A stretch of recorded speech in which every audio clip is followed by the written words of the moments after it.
very important trap that many people fall into, is that they compromise certainty for doubts. So the rational conclusion is the creator can only be fair. That's certain, right? You draw a line and then you move on because it doesn't need to be otherwise. When you witness and examine life, the hardships, the trials, the deficiencies, the diseases, the natural disasters, the calamities, and so on, there are several explanations for why would these take place. And one must never compromise the certainty. And the certainty was and is and will always remain that God can only be fair. Therefore, you take the possible explanations for these calamities and hardships that do not contradict the certainty. And the next slide will summarize the 8 possible points or discussions around hardships, explanations. And the 9th one would be that God is not fair. So what's not fair to be done is that you leave the 8 possible explanations and then just hold on the 9th one, which contradicts certainty, that God can only be fair. The rational way to move forward is to exclude the one that contradicts the rational conclusion and then leave the 8 possible ones, that all these calamities and hardships, that it could be a relevant benefit, that it's balanced within the system, suffering of this world, no matter how hard it is compared to the rewards of life after death, it has the value of 0. 4th possible explanation or points of discussion is that it's a test, could be cleansing of the sins, elevation of one's status. This is indeed applicable to the imams and to the prophets. The other possible explanations is that what's happening in someone's life is for their own benefit, limiting his or her own potential error, future error. Or the hardships that we're living in are simply the direct consequences of our own actions. Now, let's start today's discussion. The observation that we have is that we see that some people, hopefully not many, historically there are many in the journey of mankind, the observation is that we do see people who commit crimes, injustices, and some of them, their lives end without any punishments, any judgment, any repercussions of what they've done. The suffering is there. The consequences of what they've done will last beyond their lives. However, that particular individual who participated or led this form of injustice that has affected, himself alone, or his direct family, or his town, or the whole of humanity, that particular individual, we see some of them, their life, his or her life ends with no consequences, with no punishment, with nothing. They just die. The one certainty has to be taken with this observation is that God can only be fair. And we observe some people, their life ending without justice to them and to those who suffered because of them. If you combine the observation and you build on the certainty that you have that God can only be fair, the only one conclusion is there must be life after death. I'm trying to be very careful in the choice of words. There must be life after death. Based on the observation and based on the certainty. Now, what is the nature of this life after death? It's time to discuss another common mistake that people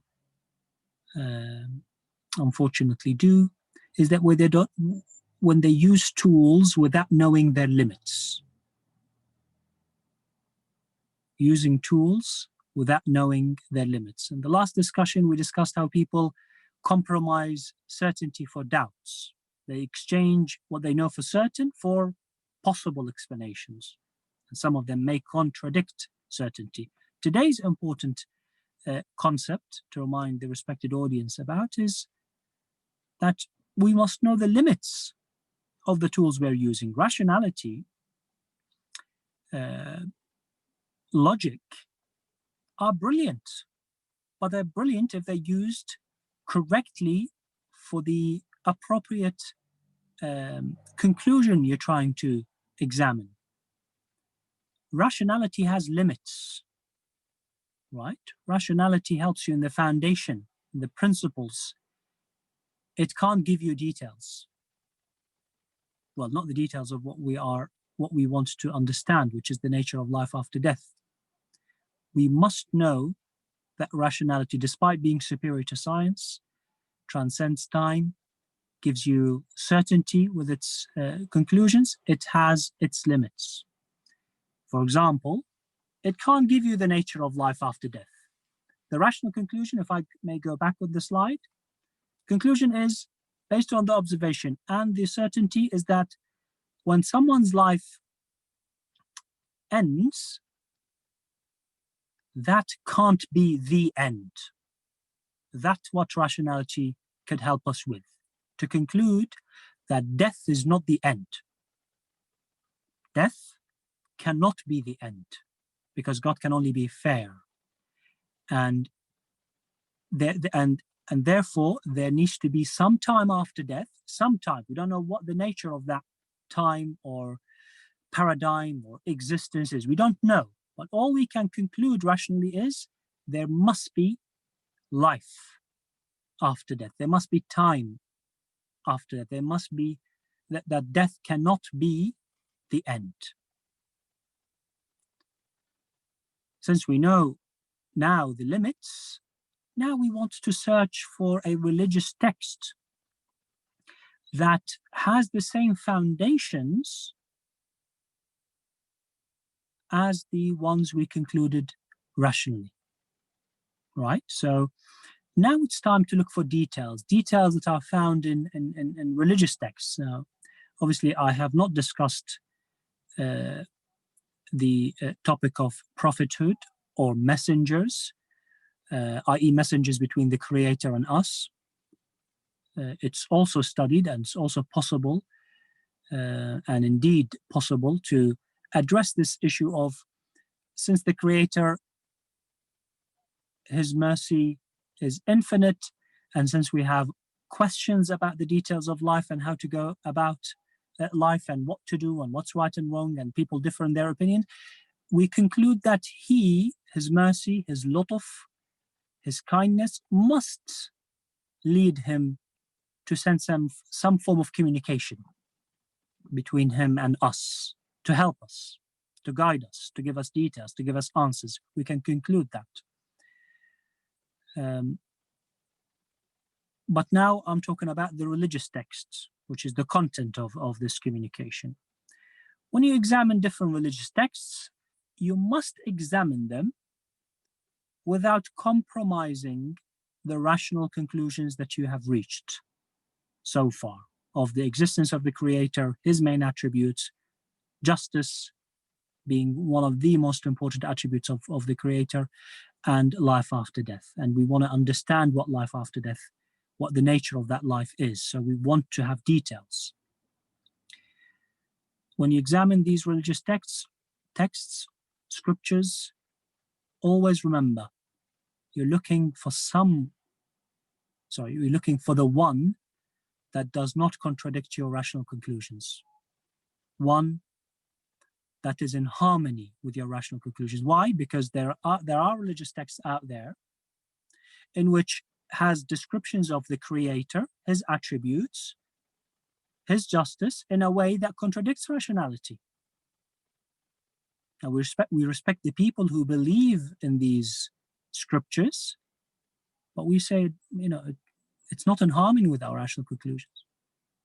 We can't, we respect people who follow them, but we don't agree with the content. Why? Because at the foundation, these scriptures, these texts describe the fundamental principles that we manage to reach rationally in a different way. Therefore, for us, they're wrong. Speaking about the Quran, Al-Quran al-Kareem is the only religious text, it's the only scripture that sets the conclusions about the foundations of this paradigm, the God-centric paradigm, in a way that is in complete harmony with rational conclusion. And if there are verses that some Muslims interpret not in accordance with rational conclusion about the attributes of God, then again, we respect those Muslims who do that, but we don't agree with them. That version of the Creator that you are trying to propagate is not rationally acceptable. And the Quran has enough depth and clarity to give the version that is in complete harmony. Now, if you go to other religious texts, you can't find a conclusion that's in harmony with God. They talk about God with a particular shape, God that walks, God that probably is in a way unjust or unfair. The Quran does have few verses that gives a metaphorical description of God's existence, say the hand of God, or we've created this prophet with, we looked after him with our eyes. So it does have these metaphorical descriptions, but it also has very, very clear statements about the Creator. Like, قُلْ هُوَ اللَّهُ أَحَدٌ, not wahid, أحد. Allahu Samad, and we discussed what Samad is. It has a verse that clearly states, لَيْسَ كَمِثْلِهِ شَيْءٍ. There's nothing like him. There's nothing like him. So the Quran has these verses that are in harmony with rational conclusions, and if there are other verses that have more than one meaning, we exclude the meanings that contradict rational thinking. We need the Holy Scriptures to tell us about what life after death will be.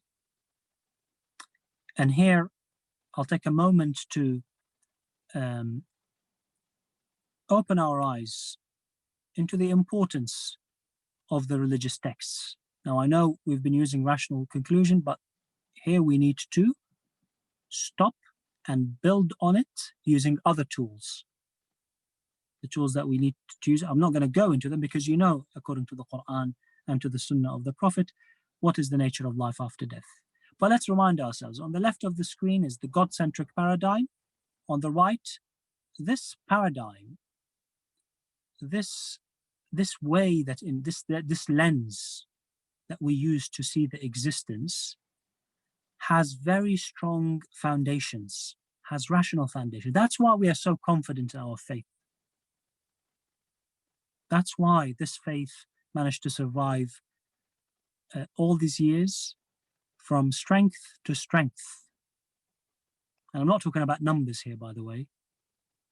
I'm not talking about the numbers of followers. I'm talking about the faith itself, the ability of this ideology, this paradigm to withstand the test of time in terms of people's attempts to find faults, mistakes, deficiencies, alternative explanations of life, regardless of the number of people that believe in it. The details on religious texts, a very important reminder of the crucial role of scholars in this religion. And I know because of time, because of misconceptions, because of lack of communication, because of cultural barriers, language barriers, there has been a bit of a gap between the Muslim community, the Muslim Ummah, and its scholars, its real scholars, not those are paid by the state or those that are funded by certain states to give a certain version of Islam, right? Not those that are paid by certain think tanks to come out there and try and paint a modern, according to their understanding, a modern understanding of this religion. No, we don't need these modern interpretations. We have, educational establishments that are hundreds of years old, and our approach to studying this religion is so solid in its foundation that we don't need outsiders to give us the real understanding of Islam. So the importance of scholars, and here I'll take this opportunity to congratulate the Islamic Unity Society for their longly established approach of strengthening the bond between the Muslim community and the scholars. I still remember the camps that I attended as a student, as a university student, organized by the Islamic Unity Society, and how they, one of the main pillars of the camp was the presence of a scholar and the time to discuss with scholars, and the trips that the Islamic Unity Society arranged for students to go abroad and meet scholars and learn from them. The importance of scholars and the importance of religious texts. So, respected audience, in our rational conclusion, life is centered around God, not around people, not around the individual. That's why we call it a God-centric paradigm. We see the world differently. We see things differently. Why? Because we use a different lens. We use rational approach. We use religious texts that the understanding of is based and it's in harmony with rational thinking. And therefore, using this God-centric lens, we see the world differently. Our conclusions about things that are currently being propagated to be the truth and nothing but the truth is different. Why? Because we believe in this God-centric paradigm. If you want to discuss why we believe in it, let's sit down and talk about it. We don't believe in relative truth. We believe in absolute truth. We believe in absolute truth. Now, of course, our scholars have been very clear that people who don't share our conclusions, there are two possible explanations. Number one, which I believe is the most common explanation for most people, is that they have not seen the evidence. There's so many misconceptions in their mind. They don't know. They're not informed. And if someone is not informed, has not seen the evidence, then obviously they will see things differently. Obviously they will not follow the truth that we believe to be absolute. We believe in absolute truth. However, there are people out there who have not seen it, or have seen a part of it, or they have questions, misconceptions that have never been addressed. That's why they follow a different path in life.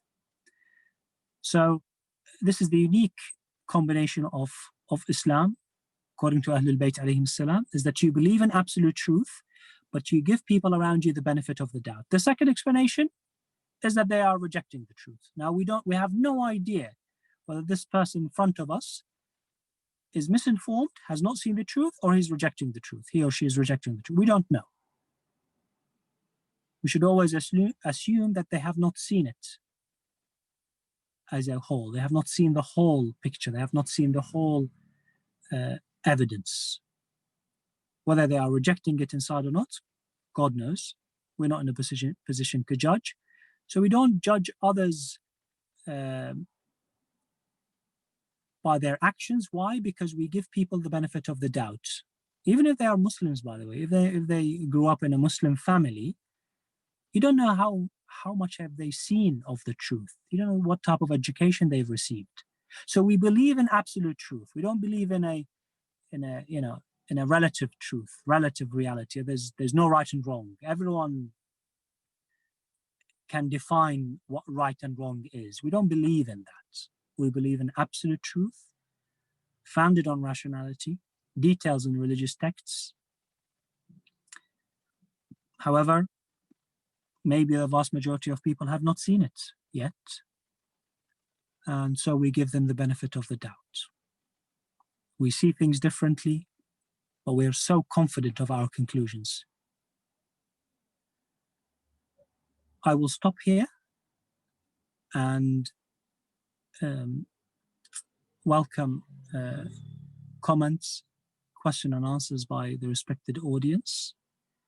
And I look forward to being with you tomorrow to start a new discussion about another important topic, which is the status of the inheritors, the status of imamah from the Quran. And we will spend, we'll have 3 episodes, inshallah, starting with tomorrow and finishing next weekend, inshallah.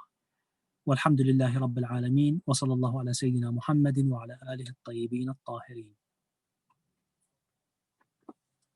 اللهم صل على محمد وآل محمد. Hassan, Sayyidina, thank you very much for your talk once again. Sorry, my video is just loading up. It will start quite soon. Can people hear me? I can hear you very well. Oh, perfect. So I think we have a very quick question. So I'm going to allow Brother Kazim to ask it.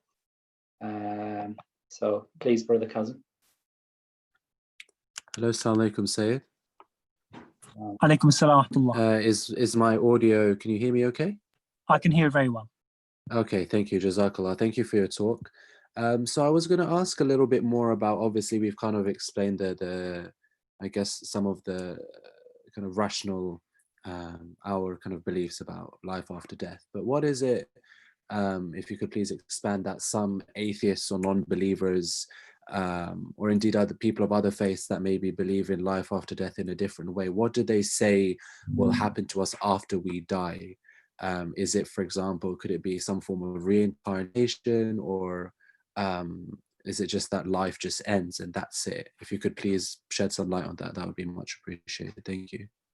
Thank you very much, Kazim. Now, obviously, I will answer in accordance with what I've come across.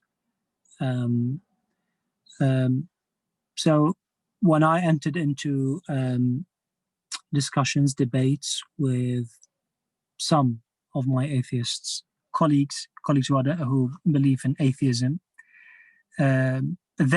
I'm not generalizing here, they did not believe that anything will happen after someone dies. It will be just that. That's it. You just die. Now, obviously, other faiths out there, Christianity, Judaism, Islam, they all share the same basic understanding that there will be heaven, hell, and you will be judged in accordance with particular standards, the standards of that religion. And if you fill the criteria, you'll end up in eternity in heaven, or otherwise in the hellfire. So all these are based on the content of the scriptures. That's why I said the content is very important. It's very important to know the limits of rationality. Now, obviously, other faiths, I have limited understanding of other faiths. Reincarnation is an example. Now, does rationality, does it exclude the possibility of reincarnation? I don't see a rational reason why reincarnation cannot be possible rationally, but whether it will happen or not, we need evidence.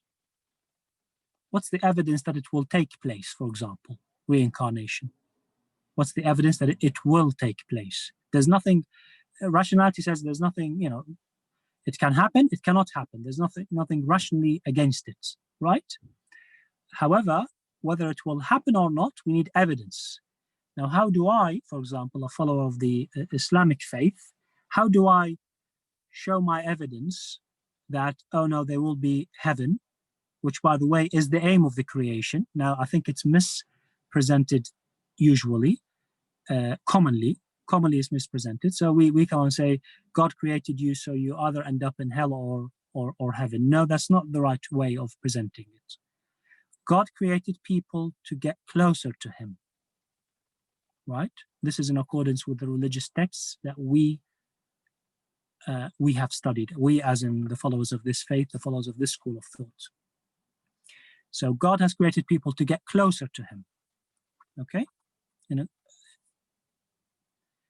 Getting closer to him is the place where this manifests itself, is Jannah, is heaven.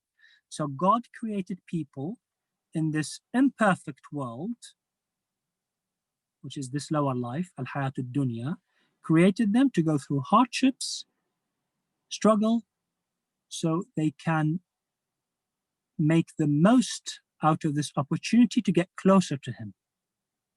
There are other creatures, they were created in a more perfect setting. For example, the angels, they were created with intellect without lust. So there are already creatures out there who worship God in accordance with intellect and intellect alone, but they are at a certain, obviously very high proximity to God. That's the limit of what they could achieve.